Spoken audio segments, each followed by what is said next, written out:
Il Natale è purtroppo rovinato per le famiglie sfollate dopo l'incendio alla palazzina Ater di via Brumatti a Cervignano. Certo, il dono di essere sopravvissuti a quell'inferno è importante, ma il disagio di essere senza la propria casa è qualcosa che inciderà tanto nella vita di questi nuclei familiari.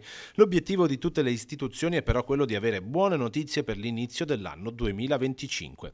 Intanto è arrivata la consegna dei primi 14 alloggi ai nuclei familiari restati senza un tetto dopo il rogo, altri 2 arriveranno nei prossimi giorni. Obiettivo chiaro: restituire un alloggio a tutte e 62 le persone rimaste sfollate nel più breve tempo possibile, termine temporale individuato nei primi mesi del 2025. Nel mentre le famiglie rimaste senza abitazione dopo le prime assegnazioni delle chiavi sono state ospitate in 2 hotel del luogo a spese del comune di Cervignano, che dovrebbe poi essere rimborsato dalla Protezione Civile. Questo è il commento a riguardo dell'assessore alle infrastrutture Cristina Amirante. La soluzione per Cervignano è stata prontamente trovata da parte dell'Ater di Udine, che ringrazio.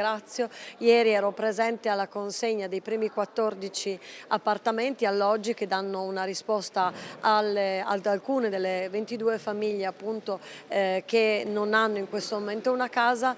Adesso si procederà con riatto di altri alloggi in tutto il territorio di Cervignano, in modo tale che nei primi mesi del 25 tutti quanti avranno una casa. Questo è molto importante, insomma, perché sono persone che vivranno queste festività in una situazione temporanea, quindi credo che vada fatto un grande augurio a loro in primis per quello che è successo, che era, insomma, mi sembra di capire, assolutamente imprevedibile. Assolutamente sì, e rinnovo anche i miei auguri personali.